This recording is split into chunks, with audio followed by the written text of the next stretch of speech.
there was a place where only dwarfs lived. Long ago, before roads and metal, there was a hidden land deep inside the forest. It was called Langa.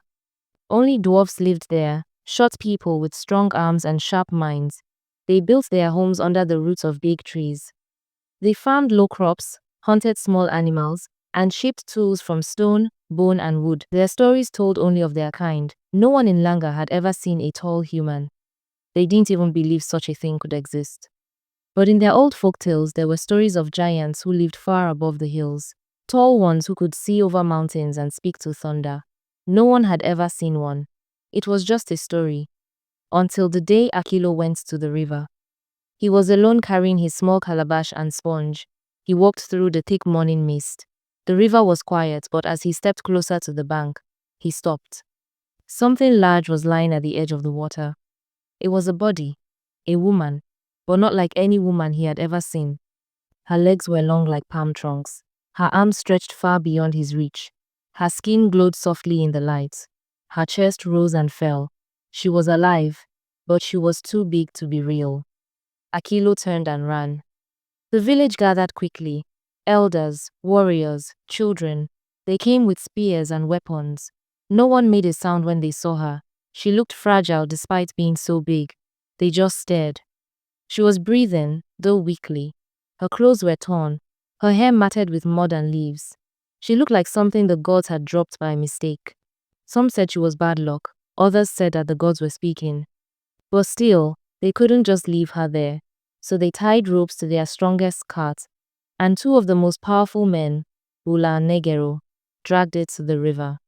With great effort, they lifted the giant woman onto the cart, her arms dangling off the sides like fallen branches. Slowly, they pulled her back into the village.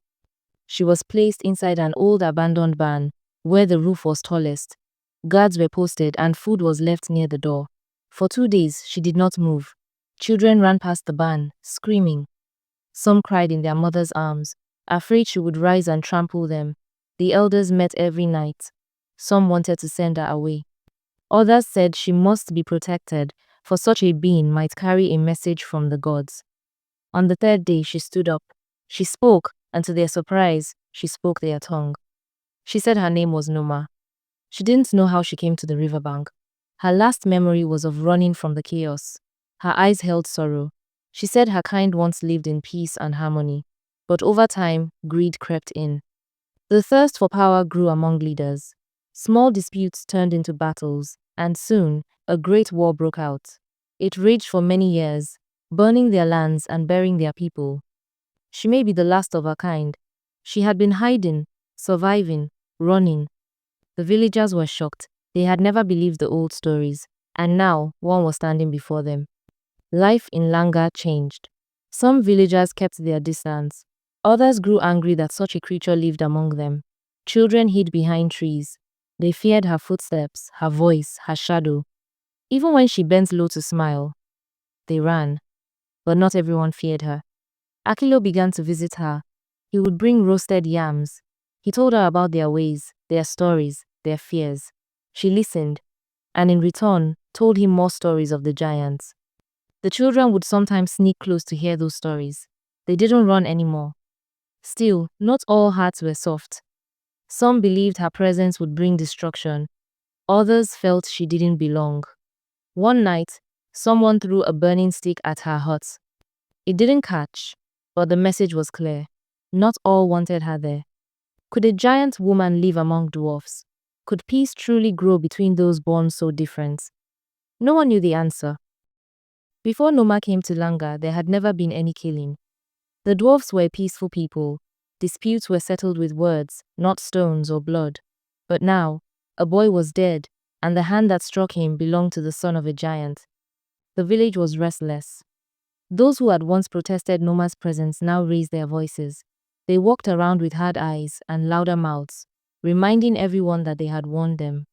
They said the giant woman was a curse, and her children would bring destruction. Akilo, Noma, and the children could not leave their home.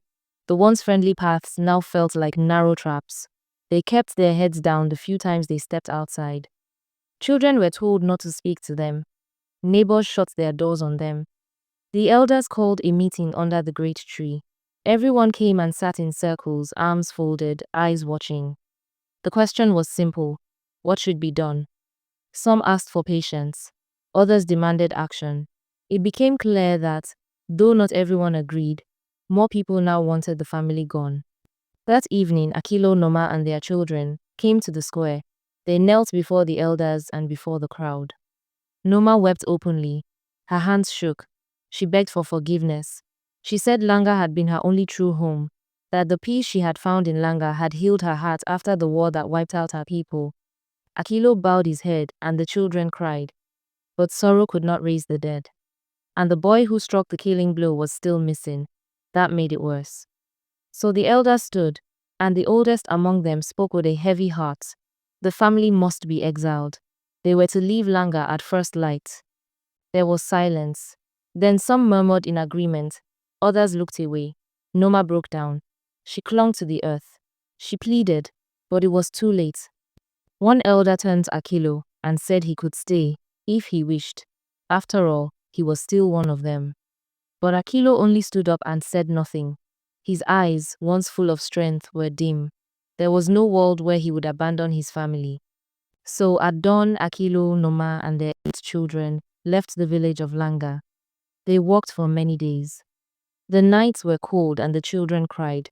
They crossed rivers and climbed hills, looking for a place to call home. Then one morning, beneath a large tree in the heart of the forest, they found Akila. He lay curled on the ground, weak, with dirt in his hair and thorns in his feet. When he saw them, tears poured down his cheeks. He said nothing at first. He just held out his arms. He was happy to see them, but ashamed. Ashamed that because of his hands, his family had lost their home. His voice broke as he tried to speak, but his parents said nothing, not out of anger, but because their hearts were already too full. Together, they lifted him up and continued walking. After days of wandering, they found a quiet place by the ocean. The land was soft and green, with tall trees, singing birds, and waves that touched the shore like a lullaby. They built new homes and settled there. Back in Langa, the gates were closed for good. No one unlike them was ever allowed in again. And maybe, just maybe, hidden deep in the forest, there still exists a place where only dwarfs live. A place called Langa. Years has passed since Noma and her family left Langa. Their new home by the sea became a place of peace. The soil was rich, the rain steady, the ocean kind. They farmed, they fished, and they healed. Time did not erase the pain, but it softened it. Far away, back in Langa, the land began to suffer. First, the rivers dried up. Then the crops began to fail. The sky stayed dry, trees dropped dead leaves, and the wind carried dust instead of seeds. People grew weak, and children cried from hunger. The once joyful drums of Langa fell silent. The elders called many meetings, searching for answers. Some said it was punishment, others said it was only nature, but none could deny one thing: the village could not survive much longer. So they made a hard decision. 2 strong men were chosen to leave Langa.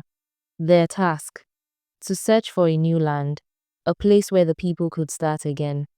With small gourds of water and dried roots in their bags, they set out into the wild forest. They walked for days, climbed hills, crossed rivers, slept beneath strange trees, and then they found it. A green land beside the sea, filled with tall trees, large farms, and smiling faces. The first to see them was Noma's last child. She ran barefoot across the field, shouting for her parents.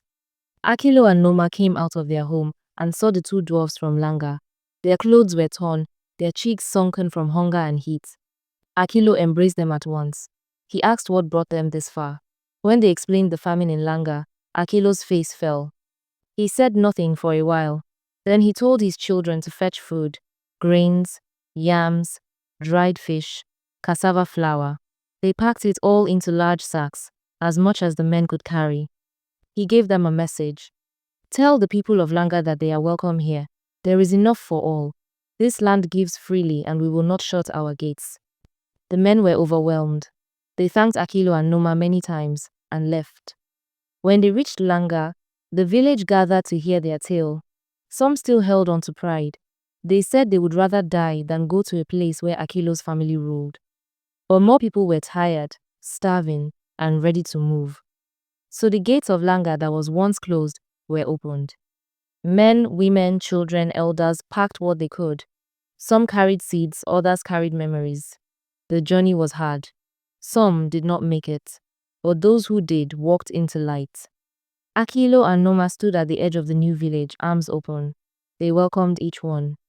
There was no revenge, no bitterness, just joy that they could finally help. To them, it felt like healing. Together, the people built something new, stronger than what was lost. They called it Langata, Langa reborn. The land was rich and green. The people worked together. Children laughed again. The sky remembered rain. And so, in the place where Noma and her family once wept, life bloomed. The old Langa faded into stories, but Langata became a place of abundance. Some even say it was more beautiful than Langa ever was.